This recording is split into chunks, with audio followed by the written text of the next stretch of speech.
Hey everyone, back tuning into today's video. We're going to have a look at the El Nino event, but it's very gradually coming on in the equatorial Pacific.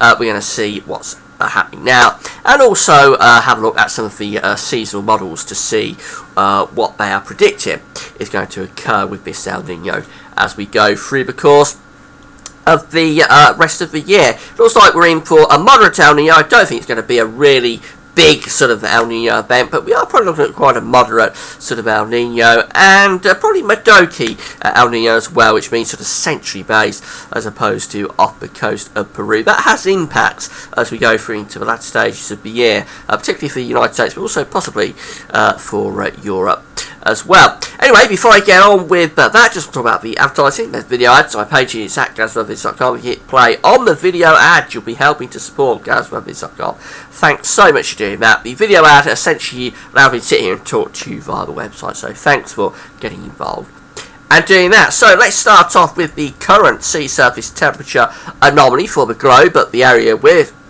specifically interested in is the equatorial Pacific. From NOAA, from the United States, NOAA, this is the sea surface temperature anomaly from the States, and of course this is the area we're interested in, the equatorial Pacific, going from Peru out towards Indonesia. And it's this area of vibrant sort of orange off the coast of Peru that we're interested in. That is the developing El Nino event.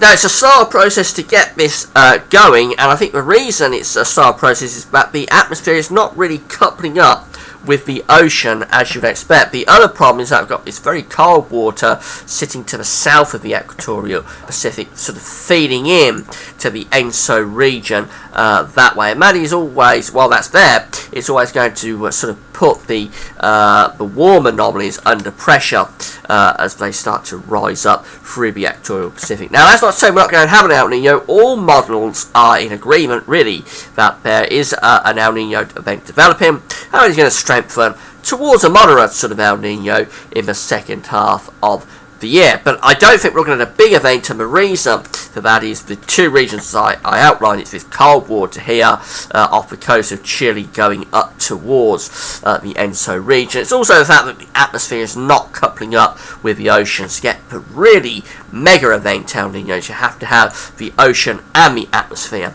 in sync. If we have a look and see what happened, or what was happening at the start of June, this is the sea surface temperature anomaly on the 2nd of June, so right at the start of the month, we can see. But yes, there was warm water there through the equatorial Pacific.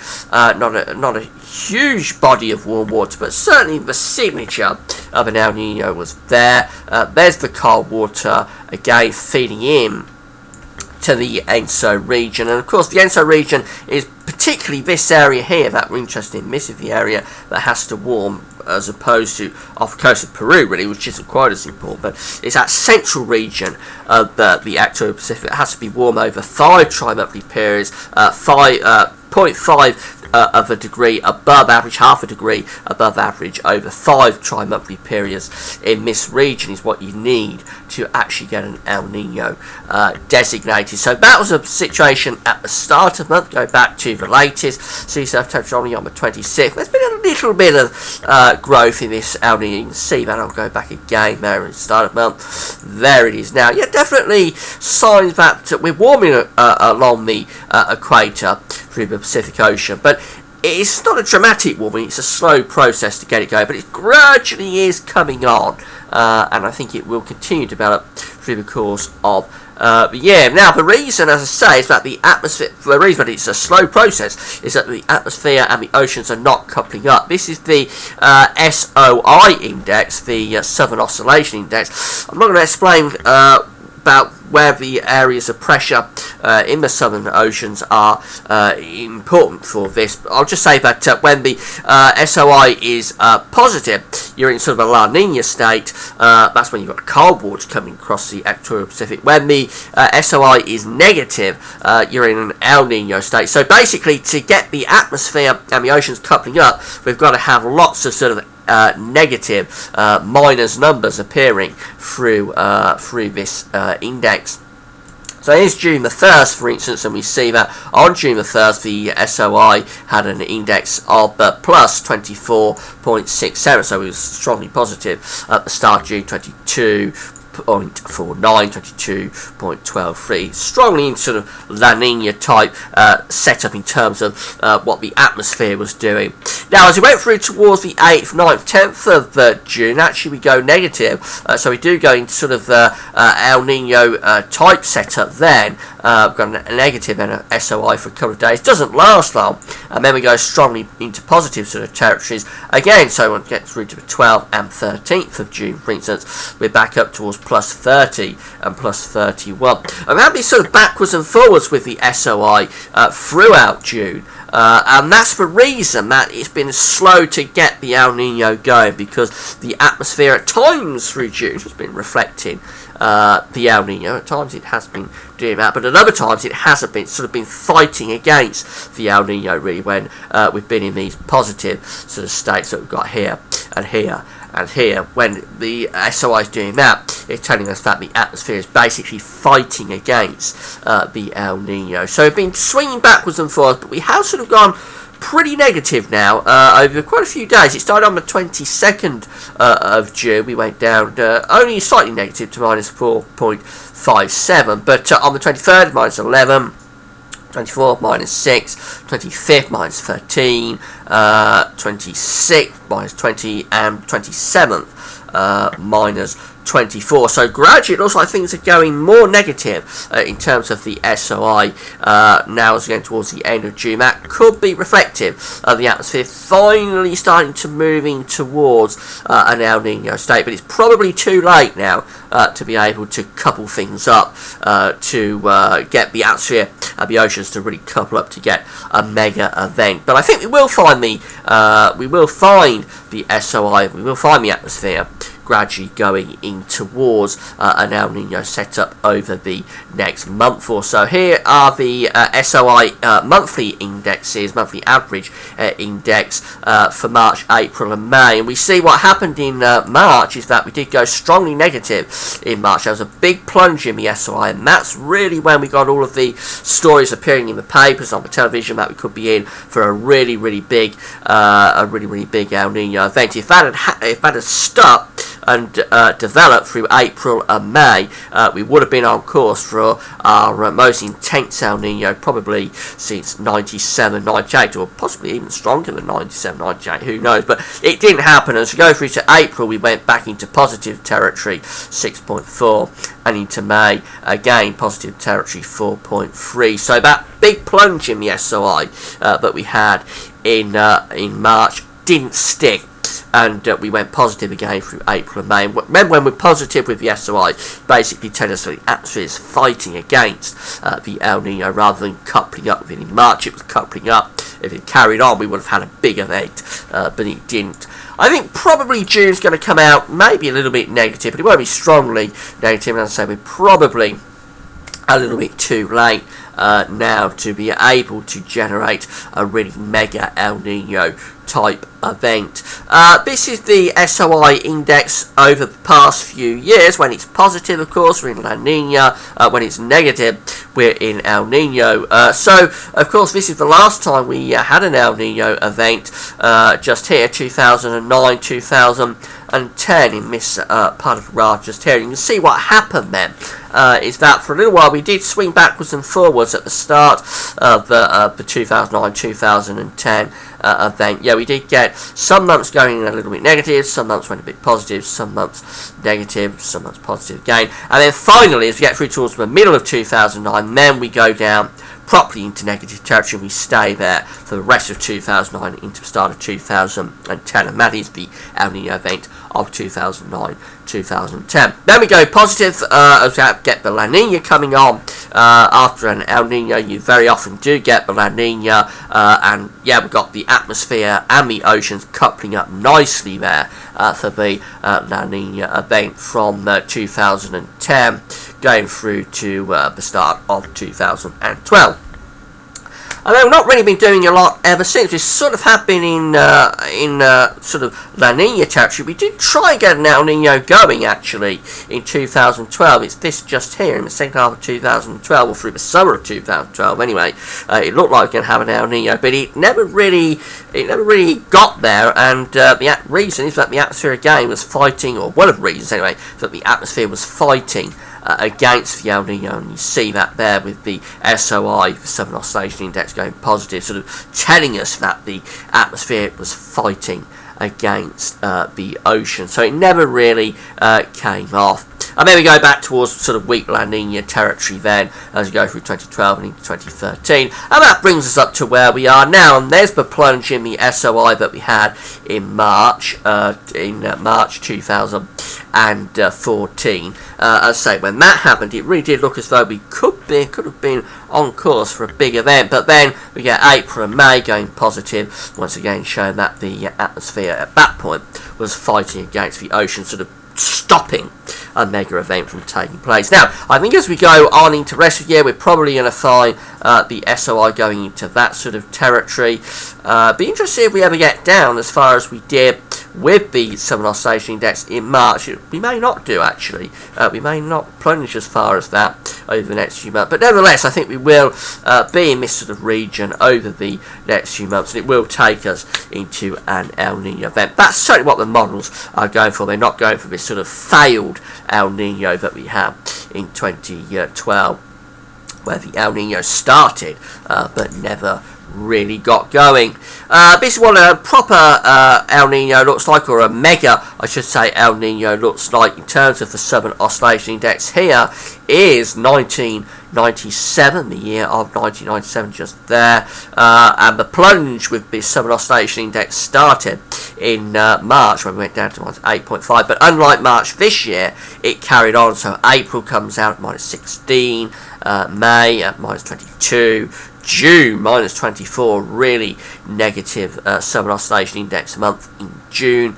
July minus 9.5, August minus 19, September minus 14, October minus 17, and so on to the end of the year. But the important part of this is early on, where we get this very strong plunge taking place early on in the El Nino with the Southern Oscillation Index, and the atmosphere of the oceans couple up beautifully through the early part of 1997, and that allows that mega event to really bed in and get going.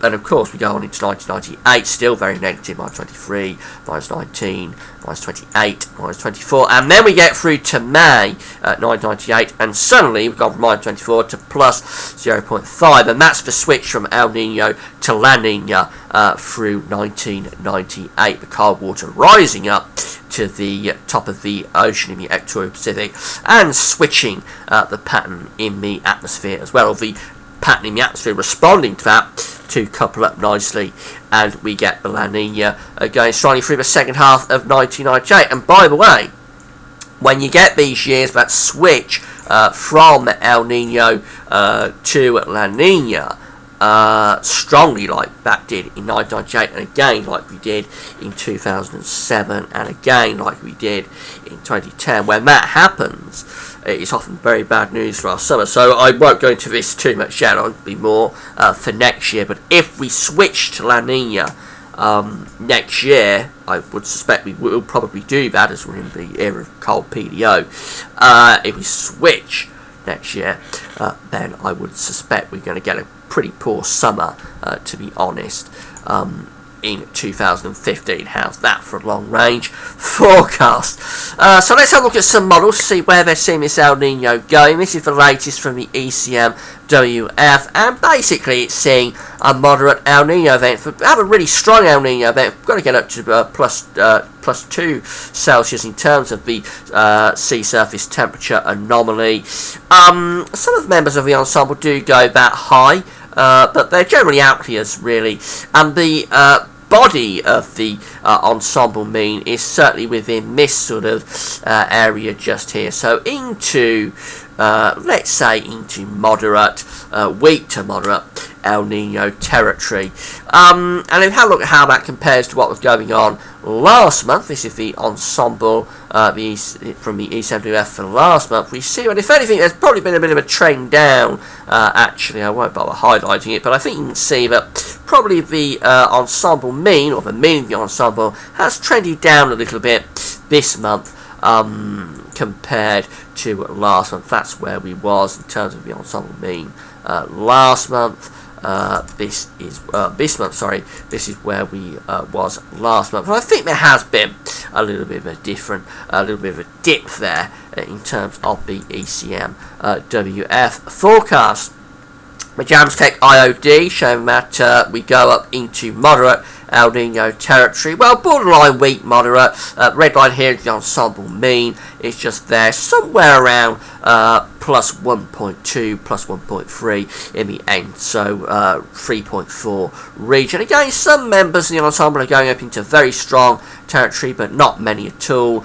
Actually, quite a few are a little bit weaker with this El Nino. So the Jamstech is sort of implying weak to moderate as opposed to the ECWF, which I think is basically a moderate El Nino, but neither models are going for a particularly strong El Nino. This was the situation last month. Again, the ensemble mean, the red line, is very much in the same ballpark that it is this month, with where it sees the peak of the El Nino. It seems to peak quite early as well, actually. That's quite surprising. You would expect the peak to be more in this area here, but actually it's seeing the peak quite early there, or it was last month.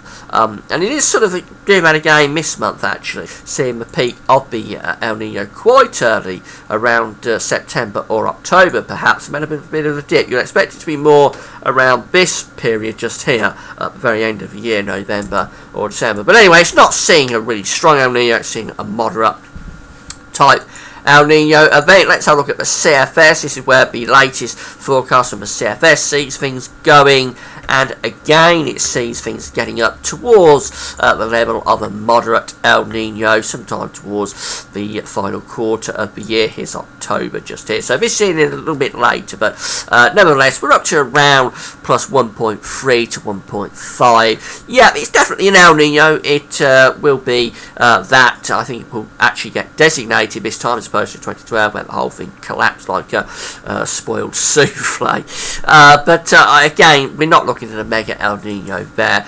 To get that, we would need to go into that sort of area just there, and there's no sign of that we get as high as that on the latest ensemble. The last month's prediction again was in the same sort of ballpark. There is the peak of the ensemble last month, again around 1.4 to 1.5 in terms of the anomaly in the ENSO region. Interestingly, it is seen in a Modoki El Nino as well, which, as I explained, I'll just quickly go back. A Modoki El Nino is where it's warmer in the central part of the Pacific, the so-called 3.4 region, which is this area just here, as opposed to this area just here, which is the 1.2 region. When it's warmer there, that's a proper El Nino, basically, when it stretches out right way along the equatorial Pacific. But what it's seeing is a Modoki El Nino, which is warmer in the central part of the Pacific, less warm in the eastern part of the Pacific. And you can see that here on the forecast. It's showing that we're actually at the peak right now off the coast of Peru in region 1.2 region. We're at the peak, and it's seeing a drop coming along in the second half of the year. So as things are warming in 3.4, which is just here, central part of the Pacific, as it's warming there for the rest of the year, it's cooling off the coast of Peru. So when you've got it warmer in the central area as opposed to the eastern part of the Pacific, that is a Modoki El Nino. It's something different to the standard El Nino. The standard El Nino is what we have in 97, 98, where we got that mega event. Now it's important, I'm not going to go into it in too much detail for this video, but it'll get much more important as we go on into the winter. The Modoki El Nino is important because its effects on the overall circulation of the atmosphere in the northern hemisphere, or across the world really, is a little bit different to the standard El Nino, and it means that things could be colder for the United States, particularly with the Modoki El Nino, as opposed to the standard El Nino this winter. It could also be colder for us in the United Kingdom. Now, I don't want to go too over the top with this just yet, because we know that when it's cold in the States, it doesn't always translate to cold for us, and that happened last winter. It's cold in the States and very mild winter for us. But I do think that with the Madoki El Nino sort of being signalled there, we could well be in something a little bit colder during the coming winter, and this will become much more important. I'll talk about it much more during the winter forecast, which will be starting in September. But it's sort of a heads up about what I'm thinking with this winter, and the Madoki El Nino could be quite a player on where things are eventually heading in terms of the winter. But that's how things are looking at the moment anyway. The El Nino is still on course. It's a slow process to get it going because the atmosphere of the oceans are not have not been coupling up all that well. Perhaps they are starting to couple up now. I think we're probably going on now into the proper period where we're going to start to see this El Nino really coming on. It's going to become a moderate El Nino in all likelihood, not a mega event, not a 97-98, but an El Nino nonetheless, and it's likely to be a Madoki centrally based in the Pacific as opposed to a normal El Nino, which is warm across the Pacific Ocean from Peru to Indonesia. It's likely to be more centrally based Madoki El Nino, which does have implications, particularly for the United States, but also perhaps for us here in Europe as well. That's it for now. Hope you found the video interesting. Hope I've not gone on for too long. I'm always fascinated by all of this. I hope my enthusiasm shows through and I've not been too boring. That's it for now. Thanks for watching.